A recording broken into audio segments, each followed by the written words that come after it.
Hello friends, project management and entrepreneurship unit third most important question जिसमें से कि पहला है what do you understand by project management, explain it's phases. ठीक है, पहला कह रहा है कि आप प्रोजेक्ट मैनेजमेंट से क्या समझते हैं, इसकी फेजेस के बारे में डिस्क्राइब करिए। तो इसमें कि सिर्फ मैं आपको शॉर्टकट में बता दे रहा हूँ, फुल डिटेल आप अपनी क्वांटम वगैरह नोटबुक से पढ़ सकते हैं। तो क्या है प्रोजेक्ट मैनेजमेंट? क्या है? Planning, implementing, monitoring and controlling the various aspect of project such as money, time, materials, man power and other resources with the achieving the basic objective of your goals. ठीक है, मतलब इन सब चीज़ों के बारे में पूरी तरह से मॉनिटरिंग करना, उनको कंट्रोल करना, प्लानिंग करना और इम्प्लीमेंटिंग करना ही हमारा प्रोजेक्ट मैनेजमेंट कहलाता है। अगर इसकी फेजेस की बात करें तो इसमें सबसे पहली फेज आती है स्टार्टिंग फेज, दूसरी होती है आइडेंटिफिकेशन फेज, तीसरी है फॉर्मुलेशन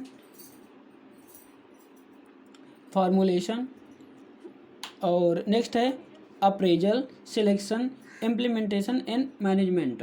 ठीक है, तो ये चीज़ें इसकी आती हैं, प्रमुख जो हैं आपकी फेजेज होती हैं प्रोजेक्ट मैनेजमेंट की। नेक्स्ट की बात करें तो स्कोप मैनेजर, अगला है स्कोप इन प्रोजेक्ट मैनेजमेंट। ठीक है, तो स्कोप क्या है? स्कोप इन प्रोजेक्ट मैनेजमेंट की बात करें तो इसमें से आ जाता है feature and function of product of scope of work needed to finish a project. ठीक है, मतलब ऐसे फंक्शन और प्रोजेक्ट के ऐसे फीचर्स जिनको आपके प्रोजेक्ट को फिनिश करने में नीड होती है, उनको हम स्कोप इन प्रोजेक्ट मैनेजमेंट बोल सकते हैं। ठीक है, तो यही होते हैं हमारे प्रोजेक्ट मैनेज के स्कोप। डिटेल जो है इन्फॉर्मेशन आप अपने क्वांटम बुक या नोटबुक से पढ़ लीजिएगा। ठीक है, मैं आपको केवल इंपॉर्टेंट क्वेश्चन की सीरीज बताए दे रहा हूँ, अभी बीच में स्किप ना करिएगा, वीडियो लास्ट तक देखिएगा।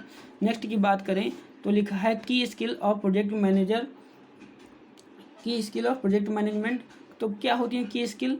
की स्किल की बात करें तो इसमें आती है planning and organisation skill, communication skill, flexibility, high level energy. ठीक है, planning, communication skill, flexibility, high level energy, ये आपकी की स्किल होती हैं प्रोजेक्ट मैनेजमेंट की। नेक्स्ट की बात करें तो लिखा है role of project manager. Project manager का क्या रोल होता है एक प्रोजेक्ट मैनेज को करने में? ठीक है, तो पहला होता है प्लानिंग करना, अगला होता है लीडिंग, प्रोजेक्ट को लीड करना, एग्जीक्यूशन करना, बजट को डिफाइन करना एंड मेंटेनेंस। ठीक है, तो ये चीज़ आपके प्रोजेक्ट मैनेजर के प्रमुख रोल होते हैं। नेक्स्ट इंपॉर्टेंट क्वेश्चंस की बात करें तो आ जाता है project life cycle. Project life cycle ये आपका बहुत ही ज़्यादा इंपॉर्टेंट क्वेश्चन है, VVIP आप कह सकते हैं इसको। ये आपका शॉर्ट में पूछा जा सकता है थोड़ी से, ठीक है, जो कि 2 मार्क का होगा। इसके बाद आपका लॉन्ग में पूछा जाएगा ही। ठीक है, तो आप इसको प्रोजेक्ट लाइफ साइकिल को अच्छे से पढ़ लीजिएगा।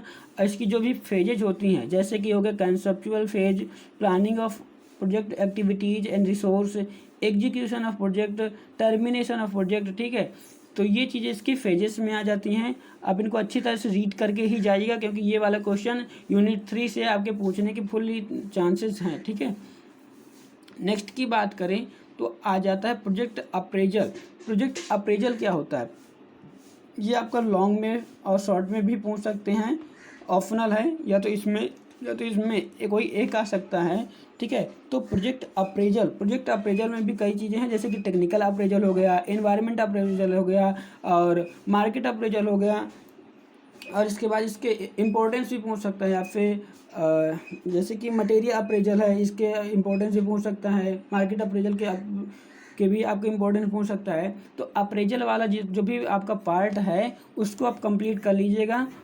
नॉर्मली बता देना कि प्रोजेक्ट अप्रेजल होता क्या है। तो ये होता है detailed examination of several aspect of given project before recommending the of same project. ठीक है, मतलब कि उसकी डिटेल इंफॉर्मेशन एग्जामिन करना in several aspect of given project for recommending of same project. ठीक है, प्रोजेक्ट अप्रेजल का मतलब यही होता है कि मान लीजिए आप किसी को प्रोजेक्ट को दे रहे हैं, मतलब आप प्रोजेक्ट को बना रहे हैं या तो किसी को दे रहे हैं, तो उसके बारे में फुली डिटेल्ड एग्जामिनेशन कर लेना और करने के बाद उस चीज़ का इम्प्लीमेंटेशन करना आपका प्रोजेक्ट अप्रेजल कहलाता है। ठीक है, अगर प्रोजेक्ट अप्रेजल की टाइप्स की बात करें तो आपका इसमें आ जाता है टेक्निकल अप्रेजल आ जाएगा, इन्वायरमेंटल अप्रेजल आ जाएगा और मटेरियल अप्रेजल आ सकता है। और इनके बारे में जो डिटेल अगर पूछता है तो आपका मार्केट अप्रेजल वो इम्पोर्टेंट पूछ सकता है, इंपॉर्टेंस ऑफ अप्रेजल से पूछ सकता है। ठीक है, ये चीज़ इसके आपकी पूछ सकता है। ये अप्रेजल वाला पार्ट आप कंप्लीट कर लीजिएगा अपने क्वांटम या नोटबुक से। ठीक है, नेक्स्ट 8वें क्वेश्चन की बात करें तो लिखा है method for demanding of recasting. ठीक है, method for demand for forecasting. ठीक है, method for demand forecasting.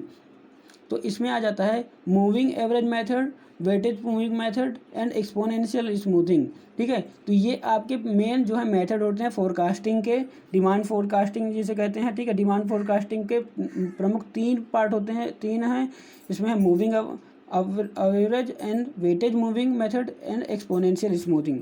Okay, तो these are the main important question of unit 3 in your PME. So please read all these type of questions from your notebook and quantum for getting a good mark in your AQTU examination. Thank you and bye bye. All the best.